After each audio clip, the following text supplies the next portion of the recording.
नमस्कार। आपका अखबार के YouTube चैनल पर आपका स्वागत है। मैं हूं प्रदीप सिंह।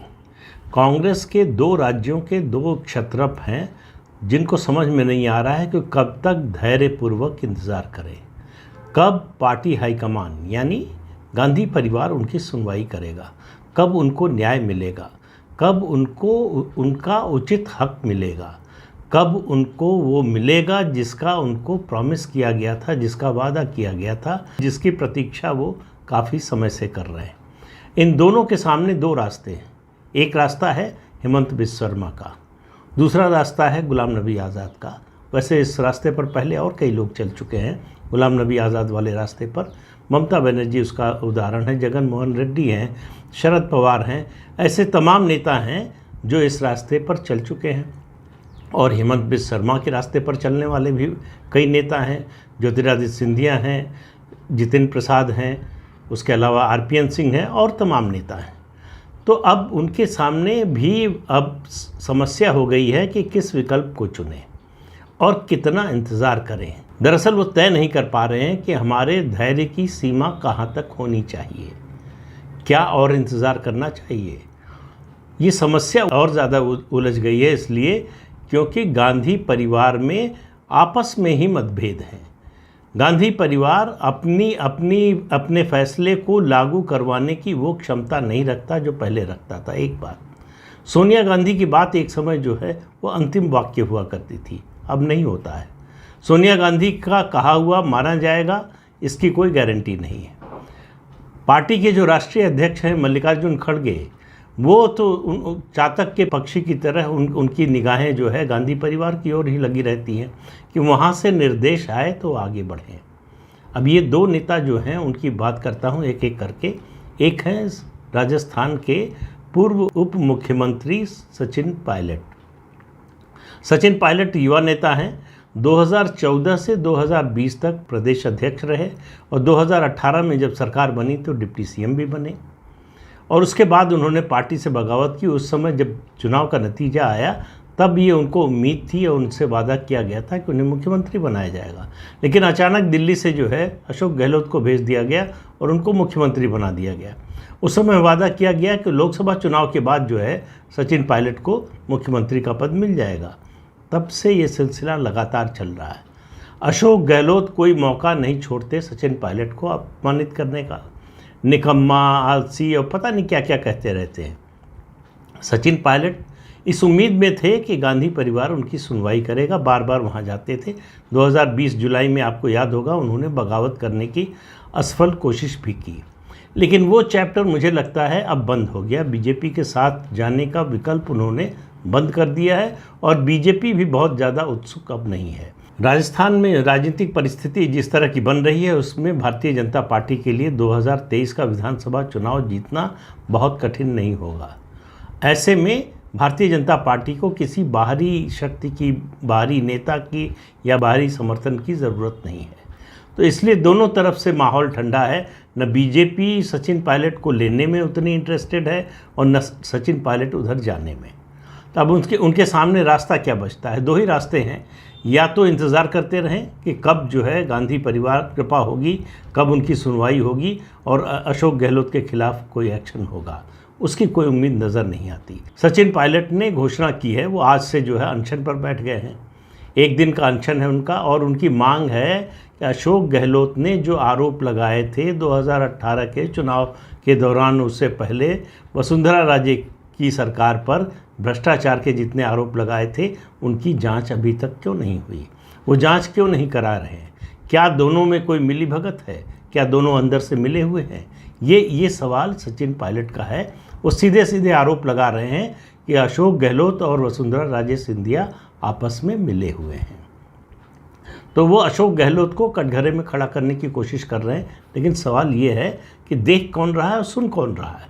जैसे ही उन्होंने ये सवाल उठाया और अनशन की घोषणा की, जयराम रमेश ने अशोक गहलोत की तारीफ़ के पुल बांध दिए कि सरकार बहुत अच्छा काम कर रही है, बहुत अच्छे नेता हैं। उधर से बयान दिलवाया गया छत्तीसगढ़ के मुख्यमंत्री भूपेश बघेल से कि अशोक गहलोत बड़े जो है समझदार अनुभवी नेता हैं, इससे भी निपट लेंगे बहुत कायदे से। तो सचिन पायलट के लिए उम्मीद कहीं से उम्मीद की किरण कोई दिखाई नहीं दे रही है। एक समय यह था कि राहुल गांधी की जब भारत जोड़ो यात्रा राजस्थान पहुंचेगी तब इस समस्या को हल कर दिया जाएगा। उसके बाद हुआ कि नहीं, भारत जोड़ो यात्रा के बाद कर दिया जाएगा। अब जैसे जैसे चुनाव का समय, विधानसभा चुनाव का समय नज़दीक आ रहा है, वैसे वैसे सचिन पायलट की अधीरता बढ़ती जा रही है। उनको लग रहा है कि अशोक गहलोत ने जब पर्यवेक्षक आए थे उस समय बगावत की, लेकिन बगावत के बावजूद उनको छोड़िए, उनके किसी साथी के खिलाफ भी कोई अनुशासन की कार्रवाई नहीं हुई। तो इसका मतलब गांधी परिवार में ये साहस नहीं है कि वो अशोक गहलोत के खिलाफ कोई एक्शन ले सके। ऐसे में अब सचिन पायलट के सामने विकल्प क्या है? उनके सामने विकल्प वही दो जो मैं बता रहा हूँ। या तो अनंत काल तक इंतज़ार करते रहें और अपना राजनीतिक भविष्य जो है वो अंधकार में ढकेल दें, एक बार फिर से जो है 2023 के बाद अगले 5 साल संघर्ष करें और उसके बाद अपनी किस्मत आजमाएं और कांग्रेस में बने रहें। दूसरा है उनके सामने विकल्प कि वो अलग निकलें और पार्टी बनाएं और अपनी शक्ति आजमाएं। हनुमान बेनीवाल जो अलग पार्टी बना चुके हैं, उनका प्रस्ताव है सचिन पायलट के सामने कि आप निकल कर आइए, हम आपके साथ गठबंधन करेंगे, मिलकर चुनाव लड़ेंगे। लेकिन सचिन पायलट अपने पत्ते खोल नहीं रहे हैं। दरअसल सचिन पायलट तय नहीं कर पा रहे हैं।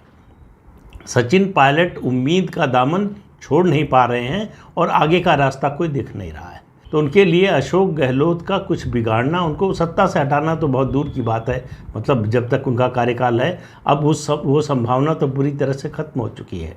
बीच में मल्लिकार्जुन खड़गे जब पार्टी के राष्ट्रीय अध्यक्ष बने तो उन्होंने आश्वासन दिया था, एक आश्वासन नहीं कई आश्वासन दिए, वो उनको फिर से प्रदेश अध्यक्ष बनाना चाहते थे।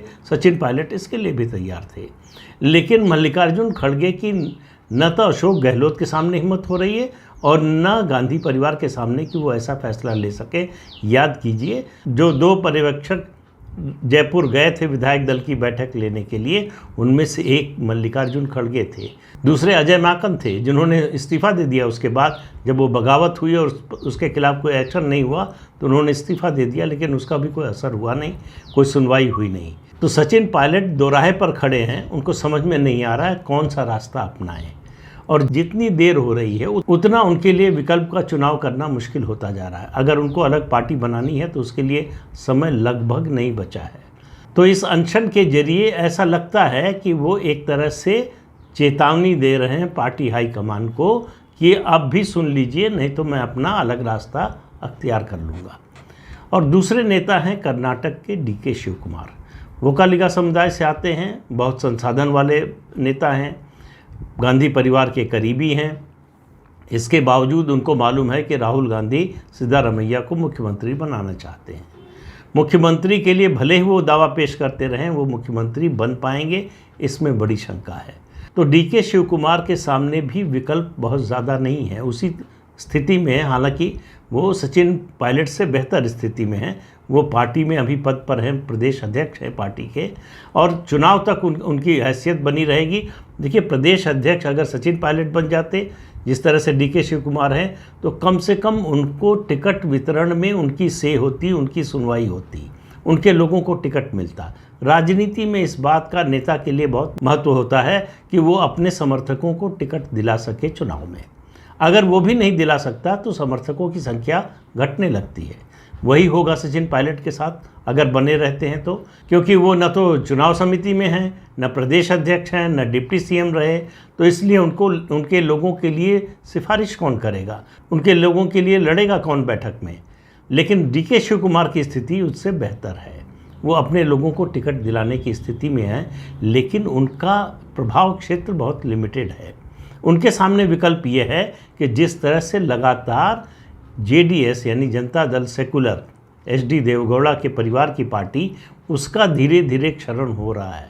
उनके लिए एक अपॉर्चुनिटी है कि वो वोकालिगा समुदाय को इकट्ठा करके एक नई पार्टी बना सकें, वो भविष्य के JDS बन सकें। ये संभावना उनके बारे में ज़्यादा है। दोनों की अभी राजनीति काफ़ी लंबी बची हुई है, सचिन पायलट की तो बहुत लंबी बची हुई है, DK शिव कुमार भी अभी बूढ़े नहीं हुए हैं, सिद्धारमैया से तो जवान ही है। इसलिए दोनों के लिए फैसले की घड़ी आ गई है। DK शिव कुमार ये फैसला 13 मई के बाद लेंगे। अगर कांग्रेस सत्ता में आती है और उनको मुख्यमंत्री नहीं बनाया जाता है तब भी कोई फैसला लेना पड़ेगा, और अगर सत्ता में नहीं आती है तब भी उनको कोई फैसला लेना पड़ेगा। दोनों परिस्थितियों में विकल्प वही दो हैं, हेमंत बिस्वा शर्मा का रास्ता या गुलाम नबी आज़ाद का रास्ता। गुलाम नबी आज़ाद का रास्ता ज़्यादा कठिन है, अपने से पार्टी खड़ी करनी पड़ती है, चाहे वो ममता बनर्जी रही हो, चाहे शरद पवार हो, चाहे जगन मोहन रेड्डी हो। लंबा संघर्ष करना पड़ता है और जनाधार जुटाना पड़ता है, नए सिरे से संगठन खड़ा करना पड़ता है। इसके लिए बड़ा जुझारूपन चाहिए होता है। क्या ये दोनों नेता वैसा जुझारूपन दिखाने में सक्षम हैं? एक सवाल ये है। आसान रास्ता है हेमंत बिस्वा शर्मा का, दुनिया की सबसे बड़ी पार्टी, देश की सबसे बड़ी पार्टी, सत्तारूढ़ पार्टी के साथ चले जाने का। लेकिन मुझे नहीं लगता कि ये दोनों नेता अभी इस विकल्प पर विचार कर रहे हैं। सचिन पायलट के लिए तो अभी मुझे लगता है कम से कम 2023 के चुनाव तक इसकी संभावना बहुत ही कम है। और डीके शिव कुमार के लिए अभी समय है, क्योंकि 2023 का ये चुनाव अभी 10 मई को ख़त्म हो जाएगा, 13 मई को नतीजे आ जाएंगे। उसके बाद 5 साल हैं उनके लिए तय करने के लिए कि वो अपना राजनीतिक सफ़र किस दिशा से शुरू करें। कांग्रेस में बने रहें, सिद्धारमैया के रिटायर होने का इंतज़ार करें, या फिर देवेगौड़ा की पार्टी के ख़त्म होने का इंतज़ार करें, या फिर भारतीय जनता पार्टी के साथ चले जाएं। ये सब विकल्प उनके सामने खुले हुए हैं। डीके शिव कुमार की तरह सचिन पायलट के खिलाफ कोई भ्रष्टाचार का आरोप नहीं है, कोई जांच नहीं हो रही है, लेकिन डीके शिव कुमार के साथ ये भी है। उनके सामने एक प्रलोभन ये भी है कि अगर भारतीय जनता पार्टी के साथ चले जाएं तो शायद उनके खिलाफ जो जांच हो रही है अलग अलग एजेंसियों की, उसमें कुछ रुकावट आ जाए या बंद हो जाए, कुछ भी हो सकता है। राजनीति में कुछ भी असंभव नहीं होता, कोई स्थायी दोस्त और कोई स्थायी दुश्मन नहीं होता। इसलिए ये मानकर नहीं चल सकते कि फलां उनके साथ नहीं जा सकता या वो उनके साथ नहीं आ सकता। राजनीति को इसीलिए संभावनाओं का खेल कहते हैं। तो एक व्यक्ति के लिए जो संभावना होती है दूसरे के लिए आशंका भी होती है। इसलिए सचिन पायलट और डीके शिव कुमार, इनकी राजनीति क्या मोड़ लेगी, इसके लिए कुछ महीने इंतज़ार करना पड़ेगा। तो इस अंक में इतना ही, अगले अंक में फिर मिलेंगे किसी नए मुद्दे के साथ। तब तक के लिए अनुमति दीजिए। आपसे अनुरोध है कि चैनल देखिए, शेयर कीजिए, लाइक कीजिए और सब्सक्राइब ज़रूर कीजिए। नमस्कार।